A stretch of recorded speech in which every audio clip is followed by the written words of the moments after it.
Pablo amaba mucho a los efesios y en el capítulo 4 Pablo les muestra y les dice el sueño que él tiene para ellos y les eleva la vara de la exigencia. ¿Puede leer conmigo el versículo 13 del capítulo 4 que dice de la siguiente manera? Hasta que todos lleguemos a la unidad de la fe y del conocimiento del Hijo de Dios, a un varón perfecto, a la medida de la estatura de la plenitud de Cristo. Ni más ni menos que a la medida de la estatura de la plenitud de Cristo. Les está hablando de madurez.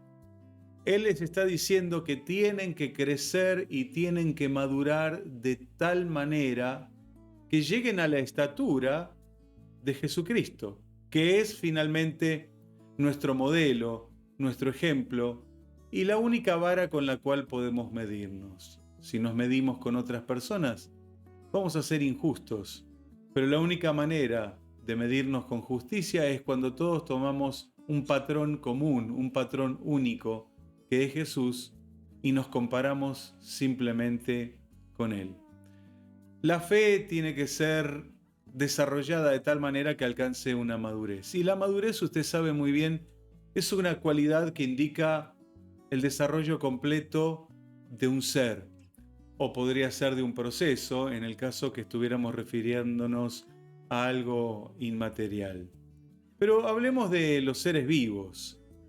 Nunca vamos a esperar que todos los seres vivos alcancen la madurez de la misma manera, de la misma forma o en el mismo tiempo, puesto que cada ser, cada especie o cada situación tiene un tiempo de maduración totalmente diferente. Estoy pensando en los vinos y en los quesos en este momento, que cuando llegan a su nivel de madurez es cuando alcanzan su mejor sabor. Para ellos está bien, simplemente con alcanzar el mejor sabor es más que suficiente. ¿Cuándo se puede decir que una planta está madura? Cuando da su primer fruto. A partir de ahí se considera una planta madura. Y en los animales, cuando se habla de la madurez de un animal, es cuando ya tiene la posibilidad o la capacidad biológica de poder reproducirse. Bueno, en el ser humano la cuestión es bastante más compleja. No tiene que ver ni con el sabor ni con el aroma, no tiene que ver con los frutos, no tiene que ver más que con sus cualidades internas y personales. Jesús nos muestra en la Biblia que creció de una manera bastante interesante y la Biblia habla de 3 áreas donde Jesús había crecido, había madurado y se había desarrollado. Eso lo encontramos en Lucas capítulo 2, versículo 52, que dice: y Jesús crecía en sabiduría y en estatura y en gracia para con Dios y los hombres. 3 áreas donde los humanos tenemos que desarrollarnos. 3 áreas que los padres tienen que procurar para que se desarrollen sus hijos.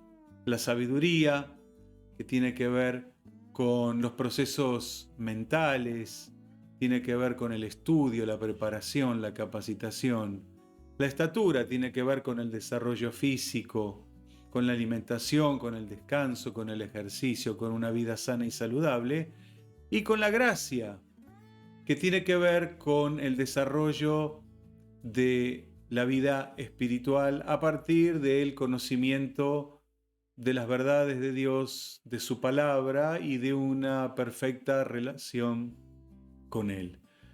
Interesante. Vamos a hablar de 2 de estos conceptos que nos ayudarán también a formar una fe madura. Vamos a dejar el de la estatura, que tiene que ver con algo físico y que solamente le podemos aportar algo, pero la naturaleza desarrollará a cada uno físicamente como los genes han indicado. Pero estas otras 2 áreas no son herencias genéticas, son áreas donde tenemos la responsabilidad de desarrollarnos cada uno de nosotros. Por eso Efesios 4:13 es un deseo genuino del corazón de Pablo para con los creyentes de aquel lugar, pero como es una carta de la Biblia, se hace extensiva finalmente a toda la cristiandad de todas las épocas.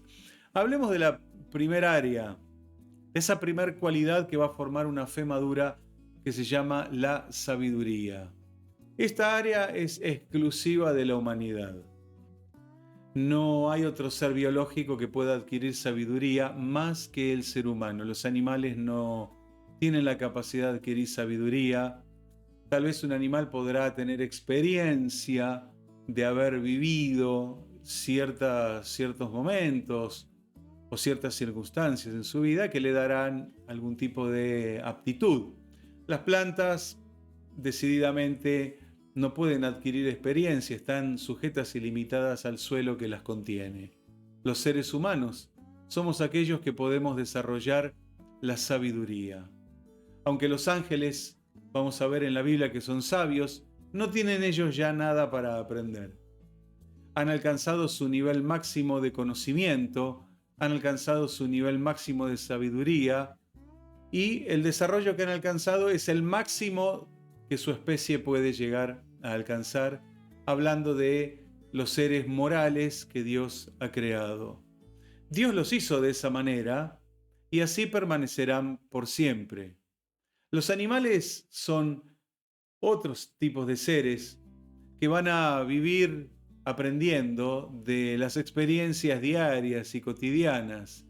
Su instinto también será importante, su instinto también será fundamental en el cuidado de la vida y en el desarrollo de su propia existencia. Pero la verdad que tiene una comprensión muy acotada y simplemente sujeta a su necesidad instintiva y nada más que eso. Las plantas, hasta donde sabemos, no poseen un sistema nervioso como el nuestro, tan complejo, tan complicado. Probablemente haya alguna forma de enviar información desde la raíz a las hojas, que básicamente podríamos sí entender que está formado por esos vasos leñosos que hacen circular la savia, y no sabemos tal vez mucho más que eso. Pero el ser humano es un ente que puede desarrollar la sabiduría. Y esto es un deber que todos nosotros tenemos. Tu mente necesita adquirir sabiduría. Usted necesita adquirir sabiduría. Está considerada desde la antigüedad como uno de los tesoros más preciosos que los hombres podemos acceder. Algunos dirán que les gustaría tener mucha cantidad de oro, otros dirán que quisieran tener dólares guardados en el banco, otros dirán que quieren adquirir bienes personales como propiedades, pero ninguno de ellos alcanza el poder de la sabiduría. Son riquezas terrenales, materiales, que pueden devaluarse, que pueden perderse, que pueden robarse. Pero la sabiduría es algo que las personas podemos adquirir y que nos va a hacer absolutamente sabios. Es el libro de Proverbios en el capítulo 8 que se encarga de hablar de esta sabiduría. Si usted está interesado en ella, por favor lea entonces el libro de Proverbios en el capítulo 8, desde el versículo 11 al 21. Allí va a encontrar una descripción preciosa y maravillosa de qué es la sabiduría y de cómo se la puede adquirir. Nosotros los humanos, al pertenecer a una especie caída de la gracia de Dios, somos proclives a pecar. En realidad es lo más fácil. Nos sale sin haber estudiado, sin haber tomado cursos. Somos pecadores por esencia y por naturaleza. Lamentablemente es una maldita tendencia generalizada en toda la especie humana. Y ya desde chiquitos, como se dice en nuestro país, mostramos la hilacha de quienes somos. Poquito a poco, y a medida que crecemos, la tendencia a pecar se hace cada vez más fuerte y la resistencia al pecado es simplemente cada vez más débil.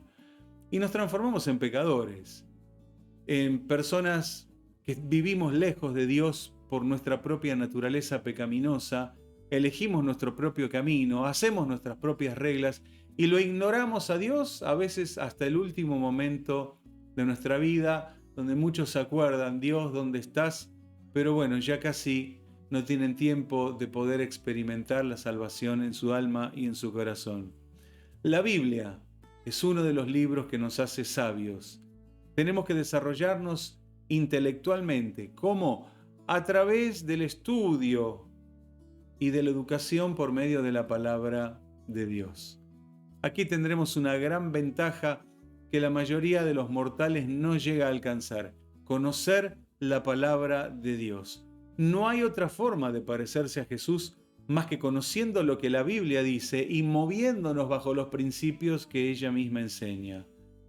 Es cierto, el conocimiento se adquiere paulatinamente, no es como en la película Matrix, donde le conectan un cable en la nuca y le pasan toda la información. Uno podría ser un profesional excelente en tan solo 2 o 3 minutos de pasar información al cerebro. Esto es algo de Hollywood, que sería interesante poder tenerlo, pero no nos esforzaríamos en la vida por adquirir la sabiduría. Iríamos a comprarla al supermercado o a alguna clínica donde alguien nos pueda pasar la sabiduría, y no sería ningún esfuerzo ni ningún mérito humano. Por lo tanto, no tendría tampoco ninguna validez delante de Dios. Pero aquella sabiduría que uno la puede ir adquiriendo de a poco, como enseñan algunos autores, en microdosis, a través de pequeñas cantidades de sabiduría y de pequeñas exposiciones a distintas situaciones que nos van a transformar en personas más sabias. El conocimiento se da de a poco, la experiencia se va adquiriendo también de a poco y de manera graduada. Es como tratar de comerse una vaca entera. Sería imposible para nosotros comernos una vaca entera de una sola vez. Pero si usted va a ir sumando a lo largo de los años cuántos kilos de carne ha comido, bueno, me imagino que se llegaría a sorprender, porque algunos me parece que hasta han comido más de una vaca. Pero bueno, esa es la experiencia personal de cada uno. Necesitamos tiempo para caminar con Jesús. Es el tiempo que nos va a dar la experiencia de estar con Él. Y a través de esa experiencia vamos a ir adquiriendo la sabiduría, que no es inteligencia ni es memoria, es algo totalmente diferente. La sabiduría es algo que solamente Dios lo puede dar, para aquellos que la buscan, para aquellas personas que están deseosas de adquirirla como la joya más preciosa que puedan llegar a tener. Pero quiero que sepa que se necesita tiempo para todo esto, no es de un día para el otro. Uno puede ir adquiriendo pequeñas experiencias que harán en la sumatoria un gran conocimiento y una gran sabiduría. Esto es importante para que nuestra fe pueda madurar, adquirir sabiduría. Pero Jesús dice que crecía también en otra área, en el área de la gracia. Esta es una palabra que a veces se la comprende mal. Gracia no es chiste. Desde el término bíblico y teológico, gracia es el favor de Dios hacia un hombre caído. Es la misericordia de Dios. Y es el deseo de los hombres de querer conocer un poco más de cerca a ese Dios. La gracia puede entonces traducirse como el desarrollo espiritual por exposición a las verdades de la palabra de Dios. A mayor exposición, mayor entendimiento, y a mayor entendimiento, mayor sabiduría, y a mayor sabiduría, mayor gracia también habrá en los hombres. Solo Adán nació siendo adulto. Todos los demás hemos nacido como nacen todos los seres biológicos, bien desde abajo, bien pequeñitos. Primero con la unión de dos células y siendo del tamaño microscópico. Usted un día tuvo tamaño microscópico como yo y como todos los seres vivos. Es cierto que Hollywood a veces nos muestra algunas películas que hablan de cosas que probablemente nunca vayan a suceder. Recuerdo y viene a mi mente aquella película que se llama El curioso caso de Benjamin Button, donde es un niño que nace con 85 años y a medida que va creciendo, en vez de envejecer, se va poniendo cada vez más joven. Bueno, es una película interesante, por cierto, que nos puede llevar a reflexionar en algunas cosas. pero no es una verdad de la palabra de Dios. Jesús nació como humano, como usted y como yo. Sí, él tuvo primero, digamos, unos 9 meses de vida intrauterina. Él estuvo en la panza de su mamá. Cuando le tocó la hora de nacer, fue el canal de parto, el canal natural por donde normalmente nacemos los seres humanos, aunque hoy la ciencia puede ayudar a las mujeres a poder nacer a través de una operación que se llama la cesárea.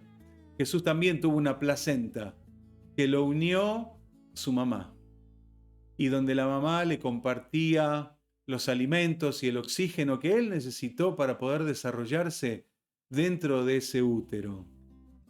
Luego Jesús, como se dice, se le cayó el ombligo también. Alguien tuvo que haberlo cortado y finalmente con el tiempo el resto del pequeño cordón umbilical también se le cayó y seguramente tuvo en su vientre ese agujerito que nosotros le vamos a llamar ombligo, porque eso es una gran señal humana y de la vida biológica. Jesús también usó pañales, como lo dice Lucas en el capítulo 2, y donde nos muestra otras cosas también, que Jesús fue circuncidado, fue pasado por una intervención quirúrgica, muy primitiva, por cierto, y que no tenía nada que ver necesariamente con la salud, sino como una de las señales que los israelitas practican en el cuerpo de los varones al 8º día. Eso era todo lo que estaba prescrito por la ley del Señor.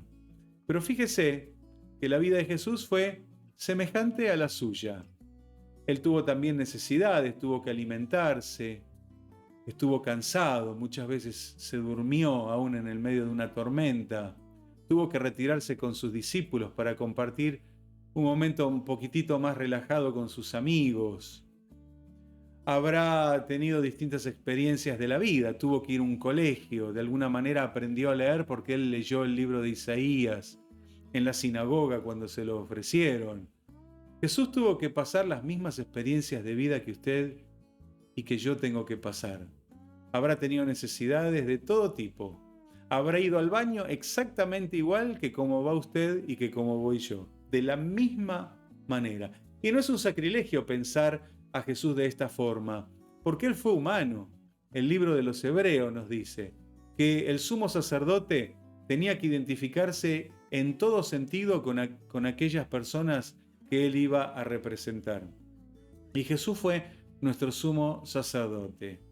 Así que también tuvo que adquirir la gracia de Dios, no solo la sabiduría, escuchando a los maestros de la ley, sino también la gracia, que era esa conexión que él sabía tener con Dios. Por eso, cuando lee usted los evangelios, va a verlo a Jesús continuamente yendo a orar.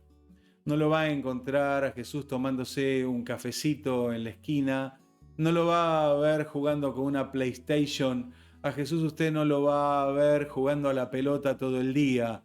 Jesús pasaba tiempo orando y conociendo a su Padre porque esta era la manera de poder crecer en la gracia. Por eso una vez que el conocimiento de Dios y su palabra se establecen en la mente de una persona, deben comenzar a producir la transformación del carácter. Pablo le escribió a los creyentes que estaban en Galacia, aquella región de Asia Menor. Les escribió de la siguiente manera en el capítulo 4, versículo 19. Hijitos míos, les dice, por quienes vuelvo a sufrir dolores de parto hasta que Cristo sea formado en vosotros. Esto es la gracia de Dios. Permitir que la imagen de Jesucristo se grabe y se forme en cada uno de nosotros. Por cierto, no es una imagen física, porque gracias al Padre que no quedó ni un dibujo, ni una foto, ni nada de Jesús para que nos querramos parecer a Él. El parecido con Jesús tiene que ser en nuestro carácter, en nuestra forma de hablar, en nuestra forma de ser, en nuestro dominio propio. Todas cualidades que sí muestra la Biblia. Allí es donde usted se tiene que parecer al Señor Jesucristo. La transformación es un proceso que se va a dar en el tiempo. otra vez lo digo, no es de un instante para el otro. Sí, uno puede aprender algo de un instante para otro, puede aprender que es peligroso meter los dedos en el enchufe de un instante para el otro, por la experiencia dramática que nos hace sufrir la electricidad en nuestro cuerpo. Pero para llegar al ideal divino, nos va a costar toda la vida. Es todo este peregrinaje de décadas y décadas que nos toca vivir en esta tierra para llegar a crecer en la gracia de Dios. Por cierto, cada día podemos crecer un poquito. Cada día usted puede conocer algo más de Dios. Cada día puede elevar un poquitito más su nivel espiritual. Dependerá de cada uno. Creo que la idea de Dios es esa, que todos los días podamos aprender, que podamos ser más sabios y que de esa manera también podamos crecer un poco más en la gracia. Dios le dijo a Israel cuando ellos iban a tomar la tierra, ahí en el libro de Éxodo capítulo 23, poco a poco tomaréis la tierra. No les dijo que se las iba a entregar de golpe, porque tal vez no iban a saber qué hacer o no iban a poder cubrir todas las necesidades. Dios tenía que ir trabajando con su pueblo, pero tenía que ir trabajando también con la tierra. Tenía que Dios sacar a los pueblos que estaban en esa tierra habitándola. Tenía que Dios también sacar las fieras que habitaban en aquel lugar para que su pueblo pudiese entrar tranquilamente. Poco a poco, y el libro de Eclesiastés completa esta idea en el capítulo 3, versículo 1 al 8, donde nos dice que todo tiene su tiempo debajo del cielo, que todo tiene su hora, y uno no debe apresurarse a adquirir las cosas que necesitan todavía un poco más de tiempo. Somos apresurados y nuestra época y la tecnología nos ha hecho más impacientes para poder esperar, pero aquí no hay mucho para discutir. Todo tiene su hora y todo tiene su tiempo debajo del cielo. Justamente la Biblia, en el mismo libro que citábamos antes, el libro de Proverbios, pero en el capítulo 20, versículo 21, dice algo bastante interesante que usted lo tiene que conocer. ¿Puede leerlo conmigo en pantalla? Léalo, pero grábelo. No solo lo lea, grábelo en su mente y en su corazón. Dice así: los bienes que se adquieren deprisa al principio no serán al final bendecidos. Nuestra época también se destaca por personas que se hacen famosas de un día para el otro y ricas de un día para el otro. Pero ¿cuánto dura esa fama y cuánto les dura esa riqueza? Pocos son los que pueden soportar esto. La Biblia ya lo decía. Aquellas, vamos a llamarlas bendiciones o aquellos beneficios que vienen demasiado rápido, por lo general son desaprovechados y la gente los termina perdiendo. Pero aquello que costó, aquello por lo cual hubo que trabajar, por lo cual hubo que sufrir e inclusive por aquello que hubo que llorar, la gente lo va a valorar mucho más que si hubiera venido rápido, de golpe, sin esfuerzo, como muchos juegan a la lotería o estos juegos de azar, donde se hacen millonarios de un día para el otro, pero también de un día para el otro.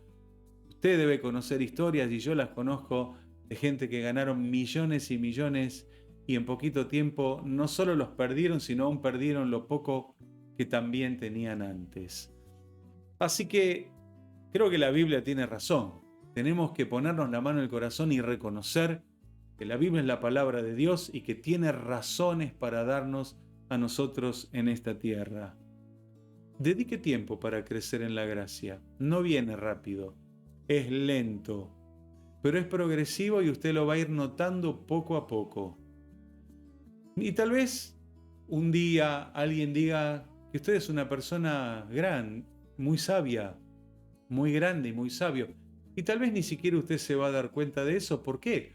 Porque lo adquirió de a poco y no notó ese gran cambio, ese gran contraste entre el ignorante y el sabio.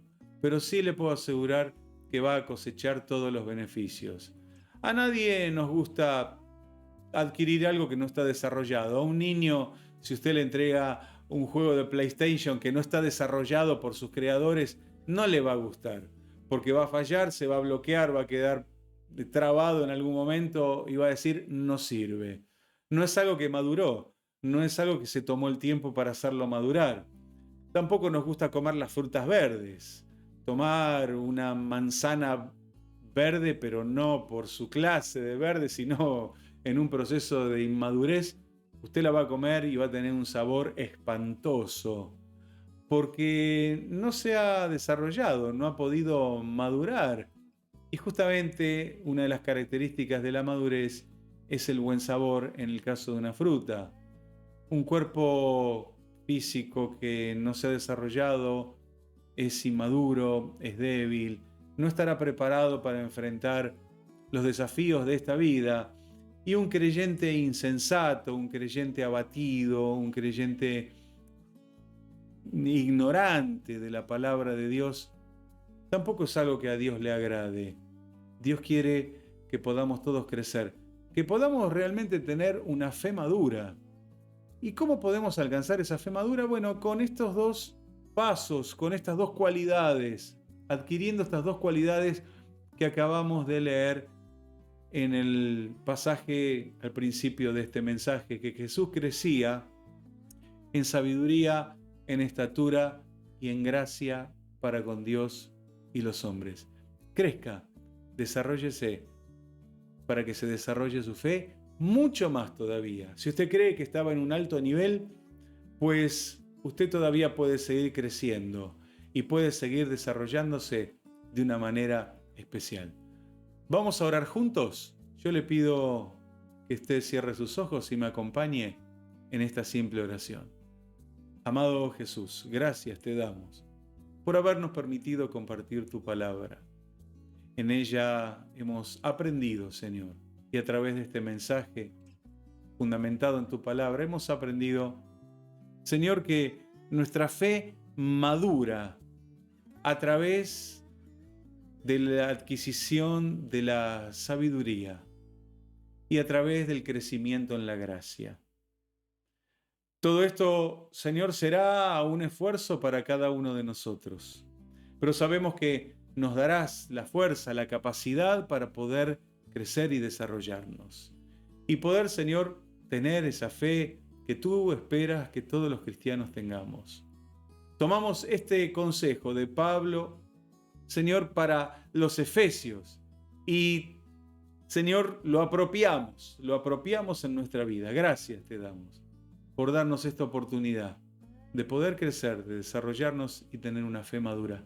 Por todo, bendito Jesús, te agradecemos. Amén. Les envío un gran abrazo, espero que estén todos bien. Dios los bendiga muy ricamente.